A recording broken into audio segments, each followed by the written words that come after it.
Yung talong nyo, gawin nating meatballs ito. Pati ang paggawa ng sauce, ituturo ko. Pero syempre, bago natin simulan, tikman muna natin to. Bagay na bagay yung sauce dito. At nakakagana din siya dahil sa siling nilagay ko.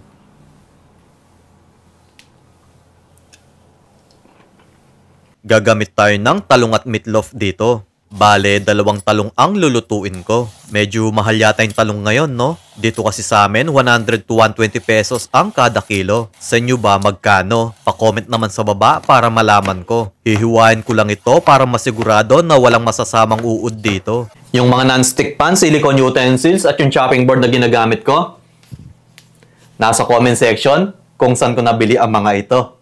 Hugasan muna natin. Gagamit ako ng food processor para mapabilis tayo.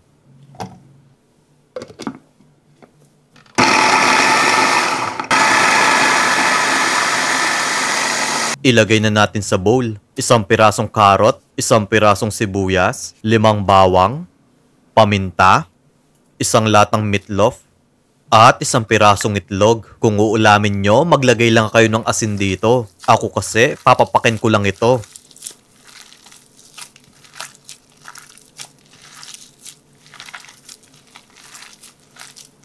Tapos, maglagay tayo ng 4 na kutsarang harina.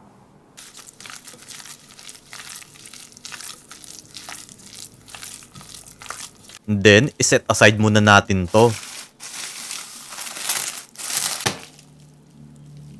1/4 cup mayonnaise ang gagamitin ko. 2 bawang, asukal, asin, paminta, at konting tubig. So, i-mix lang natin tong mabuti. Next, kuha tayo ng ating mixture dahil bibilugin na natin to. Kayong bahala kung gaano kalaki ang gusto nyo. Pwede nyo din gawin pati ito, tapos gravy naman ang ibuhos nyo dito. Magpainit na tayo ng mantika. And then, pirituhin natin to into medium heat.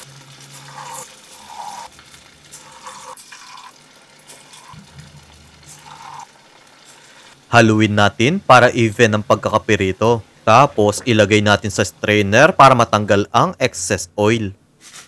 Maglagay na tayo ng mayo garlic sauce. Itong lalong magpapasarap sa talong meatballs nyo. Magbudbud din tayo ng daon ng sibuyas, pampaganda.